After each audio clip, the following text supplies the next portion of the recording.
मुल्की मईशत में इनकलाबी तब्दीली आनी चाहिए। नफरत अंगेज सियासत मुल्क के मुस्तकबिल के लिए खतरा है। इन ख्यालात का इजहार मारूफ जहदकार प्रोफेसर हरा गोपाल ने महबूब नगर में अक़लियती रिजर्वेशन जॉइंट एक्शन कमेटी की जानिब से मुनक़िदा तकरीब से खिताब करते हुए किया। प्रोफेसर हरा गोपाल ने कहा कि हिंदुस्तान में मुसलमानों, दलितों और आदिवासियों की माशी ज़िंदगी को बेहतर बनाने के लिए मुल्क के माशी निज़ाम को यकसर तब्दील करना चाहिए। प्रोफेसर हरा गोपाल ने जस्टिस राजेंद्र सिंह सच्चर और जस्टिस रंगनाथ मिश्रा ने कहा कि कमीशनों के जामे निफास के फुकदान की वजह से मुसलमानों की माशी जिंदगी में कोई बेहतरी नहीं आई है। इन्होंने इस बात पर तशवीश का इजहार किया कि बाज़ क़ुव्वतें नफरत अंगेज सियासत और साजिशों से दहशत का माहौल पैदा कर रही हैं।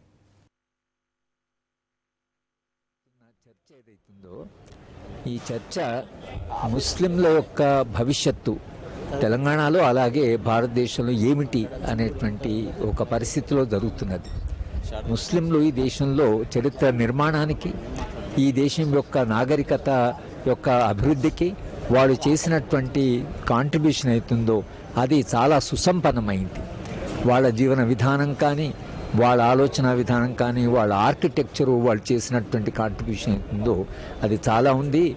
దీని గురించి అమర్త్య సేన్ లాంటి నోబెల్ లారెట్స్ ఆ విషయం గురించి చాలా విస్తృతంగా రాశారు. అలాగే చరిత్ర వక్రీకరణ ఏదైతే జరుగుతుందో దాన్ని మనము తలక్రిందులైనటువంటి చరిత్రను కాళ్ళ మీద నిలబెట్టవలసిన అవసరం ఉన్నది. ముస్లింలు తమ చరిత్రని మరొకసారి చదివి, ఈ దేశంలో తమ పూర్వీకులు చేసినటువంటి కాంట్రిబ్యూషన్ చదివి ఒక ఆత్మవిశ్వాసంతో ఈ దేశంలో మనం అంతర్భాగమని, ఈ దేశ అభివృద్ధికి మనం చాలా కాంట్రిబ్యూట్ చేశాము అనేటువంటి విశ్వాసంతో మనము పోరాడవలసినటువంటి అవసరం ఉంది. మన పోరాటము మిగతా సామాజిక న్యాయం కొరకు జరుగుతున్న పోరాటాల్లో భాగంగా జరగాలి.